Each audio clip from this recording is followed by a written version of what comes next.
Hi, I'm Vic Fernandez, and we are in another virtual Red Couch interview. And today I have the honor, the privilege of interviewing the author, my sister, my dear sister, Rachel Manley. Oh my goodness. Well, who would have thought after all of these years that I would actually do a sit-down interview with you, Rachel Manley? Yes?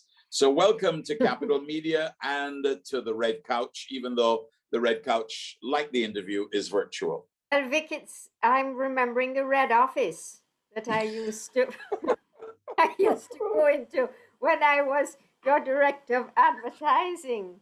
And you said to me one day it was a dull gray office, and you said, "I want to paint this. Have you got an idea for the color?" And I said, "Vic, every time you come in here, you see red, so paint it red." Completely forgotten about that, Rachel. Just to set things and set the scene, Rachel and I worked together in the early 1980s at that institution in the Pine known as the Caribbean Broadcasting Corporation. She as the advertising manager, and I as the manager of radio. I think you would either blame or thank me for your current and only marriage of note to my brother, Israel Sinman, because I did introduce you to while he was on loan from the other CBC and doing some enormous and amazing work at CBC Barbados, training journalists in the newsroom and setting up systems and so on and so forth. And I had the honor and privilege to be the best man at her wedding and to have attended that wedding at the home of her dad, the legendary former Prime Minister of Jamaica, Michael Manley, one of my heroes. So that's just to set things in context that we sort of know each other, Rachel, yes? We certainly did. I don't know if you remember, my father was very irritated because it was my third wedding or something, and he hadn't married the other two daughters yet. So he said, "Listen to me, this thing has to be simple." And the minute that the first round of drinks was over, they were taking back, giving people plastic cups so they could pour their drinks in it, so they could close the bar. A good socialist. Yes, yes, yes. Well, we had some great times, and I'm honored and privileged to have met him and to have met your grandmother, the legendary Edna Manley. Sadly, I never met your grandfather, the amazing Jamaican national hero, Norman Washington Manley. But I have certainly read about him and learned quite a bit about him from the first book from Drum Blair. So we do sort of know each other, and we have so many stories between us to tell and to share. But today is not about that. Today is really about you.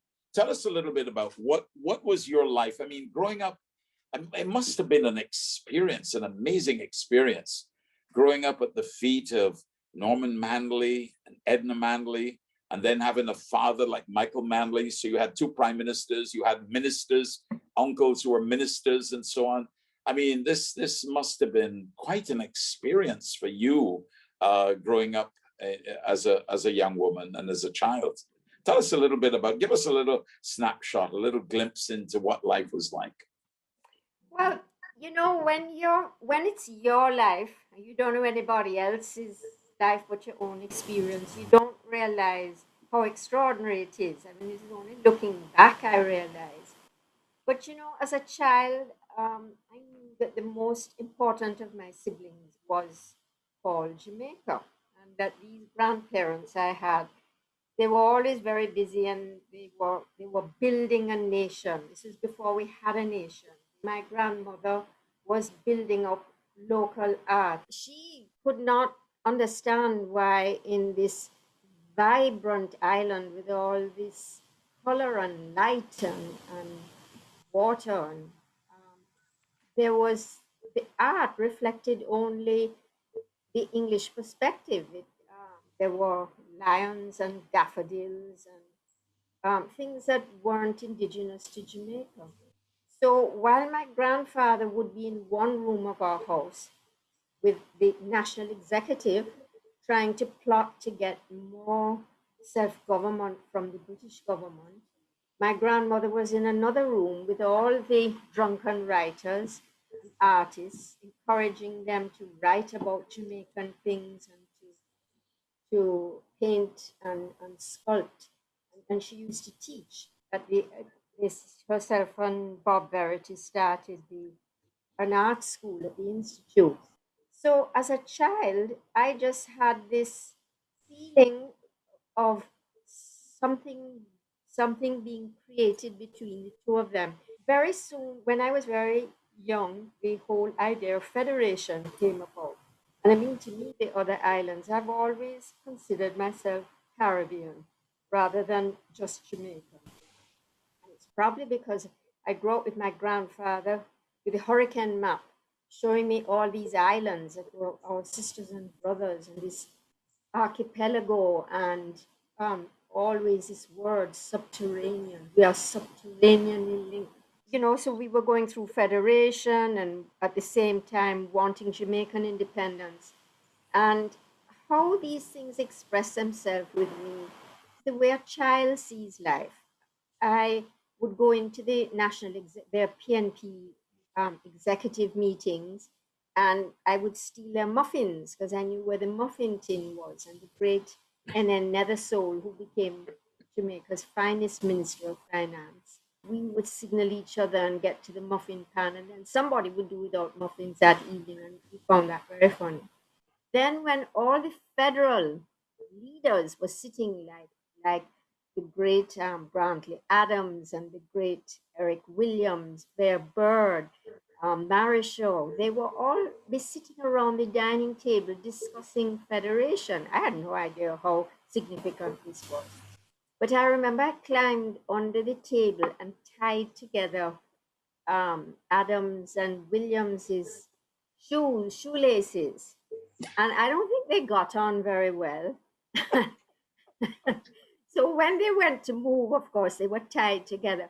And my grandfather was so proud of me. He thought this was the most wonderful joke and very meaningful.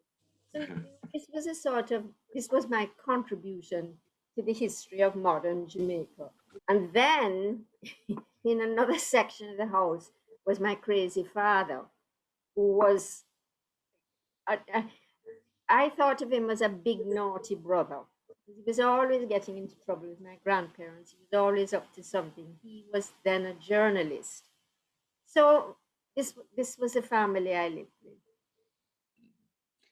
Looking back, now, I'm sure you have a sense of how significant a place you occupied, how privileged a place you occupied in the formation of early Caribbean post-colonial life. Obviously, as a toddler at the time, getting under the table and being under the table and up to a little mischief and the muffins and so on. That in a way, even that gave you an insight into people that the rest of us would only have read about. But looking back now, it must dawn on you that you were really extremely fortunate to have sat in such an important historical place. I think that's why I felt compelled to write Drumbler. I mean, I couldn't believe that this big old house that I rumbled around in. My grandfather, we went down to the grass piece, and my grandfather showed me the power of fire by lighting the grass piece. We had to fled. I was never allowed to tell my grandmother he burnt down this huge, I mean, acres and acres of land. Or the days when he had his heart attack and he decided that there was water underneath from there. While all this was happening that I considered very important, these people were changing the face of Jamaica and probably changing the face of the region. I mean, the People's National Party, was, I believe, the other islands, or some of them certainly, based their parties on the People's National Party. let's talk a little bit about your teenage years and what was life like for. And again, you are not the typical teenager in Jamaica. You may not have realized it, but you couldn't have been. But what was life like growing up in Jamaica for someone like yourself? I grew up in a world where astonishing things happened, and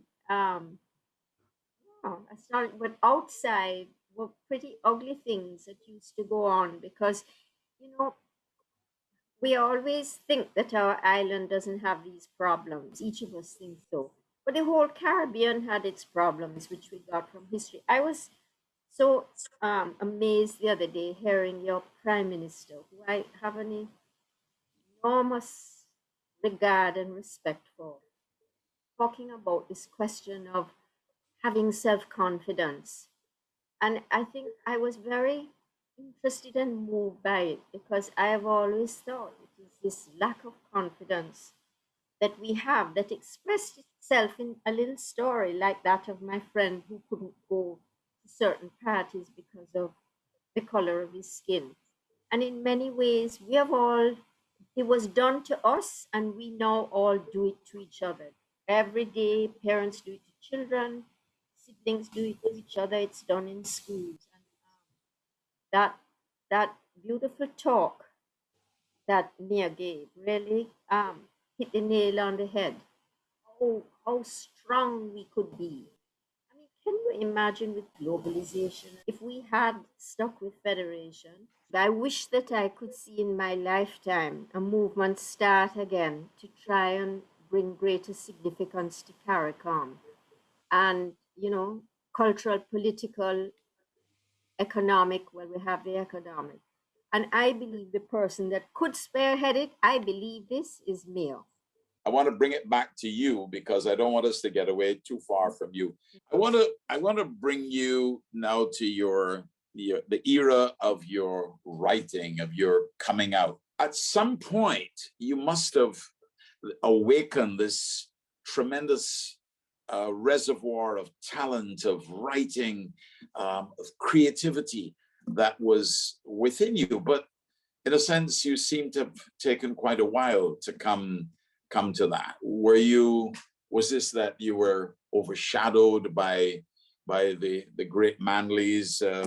Did that keep you back in some way? Manleys are late developers. Daddy always said it.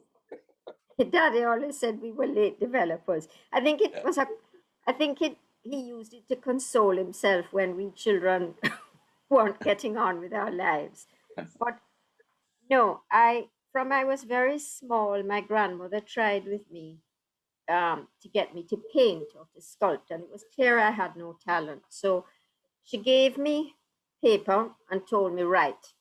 Well, I started writing these. I said, like write what? She said poems. So I wrote these poems, and she declared me a poet, and I took that quite seriously. I believed her, and I wrote my first book. I think when Daddy had just won his first election in '72. And the book you're talking about, I persevered with these poems.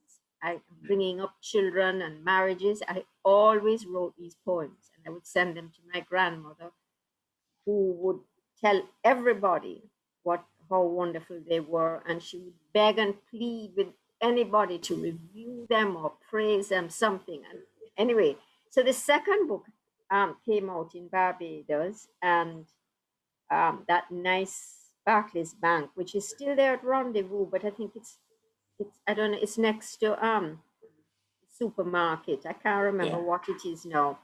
But they've redone the building. They tore down the old building and they put up a very modern building. Oh, okay. But, yes, that's right. That's right. Yes, and it's now CIBC FCIB First Caribbean. Now, yeah. So she and in fact, that book was published in Barbados, and then I did a third book when I came to Canada, and then my grandmother died, and she left me her diaries. Well, nobody will ever love me the way she loved me. I mean, she spoiled me to death. I mean, anybody who loved those poems had to love me because terrible poetry. So she leaves me her diaries, and in the process of getting them published, I learned so much about the discipline of writing. I discovered the sheer slog of prose work and writing a book. And I learned a lot from that experience, bringing out her diaries and getting them published from beginning to end. I learned what it was about. And I was very fortunate in two ways. One, my husband, who you introduced me to, took me to Montreal, where I could not speak the language. So I was totally isolated and I didn't know anybody. So I was bored. So I had the time to do all of this. And the other thing was that he himself is a remarkable editor and spotted early on that I was a prose writer, not a poet. So that's where, when I finished that, I started Drumblare. To be honest with you, I never ever knew what it was to feel powerful in life. I came from a very famous family. I guess they had power, which they didn't flaunt or, they were very humble about it, but it was power nonetheless. And by power, I mean an engine that moves things. I had no engine that moved anything. So I flitted around and I made a million mistakes and I never took myself seriously. Then I wrote Grumbler and I learned the power of work and the word and the whole process of tapping your memory and research and putting together that you can put together a cosmos in 300 pages.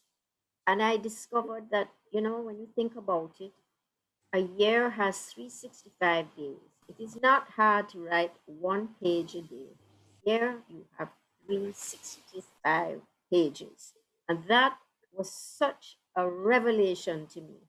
And I have never looked back from there. I think one of the things in life is and I go back to that wonderful talk that your prime minister gave the other day, that having the confidence gives you the ability to find what you're good at, and finding what you're good at gives you back the confidence. That's a very powerful statement, Rachel, and it helps me to understand your own evolution as a writer.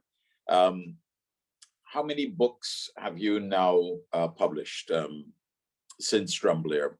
Drumblare, then Slipstream on my father, then Horses in Our Hair on my grandmother. Then I wrote a novel called The Black Peacock, and then which is really based in Tobago, but nobody realizes where it is. And then I wrote a book called The Fellowship that was based on my experience at Radcliffe College in Cambridge when I was a Bunting Fellow for a year and had the most extraordinary year of my life professionally. And then I have just done something I've never done before. I did a collaboration with my friend Danny Melville, who is married to my best friend Carol. And I don't know if you can see it, but I'm going to give it a little plug here. It's called Lost Stitches. Can you see it? Yes, I can. Yeah. It's Lost called Stitches. Lost Stitches. And it's a story of his great grandfather who founded the company Bostitch and invented the staple machine and the paper feeder, the automatic gun belt for World War II. I mean, just an astonishing.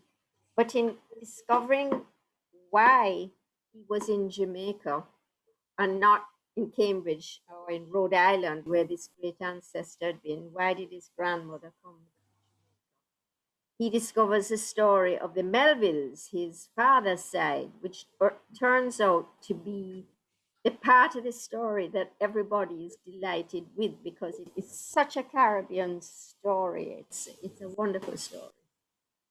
Well, I look forward to having a read of that too as well. Who would you say have been the great influences or influencers in your life? Obviously, my grandmother, who was a extraordinary artist, sculptor herself. My grandfather, who I think more now, not when I was younger, but from I started taking working seriously, writing seriously. If I ever leave anything that is worthwhile in this world, it is from his example. Then there is my father, who, in battling him and loving him so very much, gave me a lot of emotional side of my life, and the emotional side of my life is the poet in me. It's also the side of me that cares about people and causes. He really taught me to care about causes because he cared so passionately about causes. But then there was Wayne Brown, who I met at university, who believed in my writing long before I did. I would have to say. And earlier than that, when I was at boarding school, I had an English teacher called George Scott, who once a week in English class gave over the two classes to what he called, and we never had that in those days, creative writing. What a thing, Knox College. And that I just had this freedom to write these essays about anything I wanted. And I remember that maybe was the first time I felt a little power with my writing. But then I got diverted with the poetry thing. And having children, I mean, you go through a period where you're bringing up children where you just don't have the time, and I was working. And then, honestly, Victor, I'm not saying this because you're doing the interview. You had a very powerful impact on my life. You saved me in Barbados, and I didn't do that well with the job, but I came into my own there, and you always believed in me, which I just, at the time, I just thought you were crazy. I just thought you were a nice person. And you had a great influence on me. I mean, you changed the direction of my life in Barbados. Double Dynamite was a huge thing for me. Really became very important. It was first sense of success I had in Barbados, even though it was your show and you and Julian did it. You had me in the ads, and I felt I was, as they say in Jamaica, smuddy. Yeah, smuddy. So, and then making possible, because you didn't just introduce me to East, but you brought him back um, for the newsroom. I don't think because of me, but in bringing him back, um, it opened another direction for me, which I didn't always thank you for at the time when I was lonely in Montreal and in that snow, but in the long run. And so you have been very important in my life. Well, that's a very powerful recollection of the people um, who have helped to shape your life. I think, though, you have been extremely modest in terms of how you see yourself. You said a few minutes ago that if you ever leave anything behind, well, if God forbid you were to leave us tomorrow, you have already left a rich legacy for generations to come, for people to enjoy through your writings and the beautiful books that you have written. I'm sure you still have a few more books left in you, quite a I'm few. writing one now. Do you You know what see? it's on? Half of it, most of it is in Barbados. It's about my first husband, George, That George should be Drummond. quite that should be And quite a book. it's supposed to be my funny book. I hope it turns out to be that. I am sure it will be. We both have our George stories, so I we won't give anything away at this stage, but that should make for very interesting and very light and entertaining reading. But no, but in all honesty, I think that when we look at your significant achievements, winning the Governor General's Prize for Literature in Canada, lecturing at university, being a writer of note, having so many successful books, and still raising a family and your children and your grandchildren, and still being there as a friend as well. Always willing to give advice and to share your knowledge and information. I think your modesty is really quite significant, and I think you have a great deal to be proud of. So you have really lived up to, and you've taken the Manley legacy. In a sense, you've taken your grandmother's legacy more so, because you didn't go into the political realm, but you've expanded that. And I think in many respects now you have taken that to another level with your writings, and you have protected and you have documented the family history, which I think is an important task that you undertook. And it couldn't have been an easy task, particularly when you wrote a book like Slipstream. I found that a very difficult book to read, and I'm not as emotionally engaged as you are. Your comment? It's my best book, and it was the hardest to write. But it's interesting. I learned a great lesson, which I try to pass on to my students, who are all emerging writers, that sometimes in writing you're able to sort out things that you couldn't sort out in life. It was interesting how I came to understand my father through that book. It was so important, and it was a bit. I started the book at his bedside, and by the time it was finished, of course, he had died. And I had that feeling that that that I had found out who he was after he had left, and I wished I'd even had a day to tell him, "Oh, that's who you are." But I'm not a very religious person, but I do believe that he also learned who I was during the time that I nursed him when he was sick. And I think he knew I was soon to know who he was. I believe he knew. Really, it was the most beautiful um, realizing of a friendship.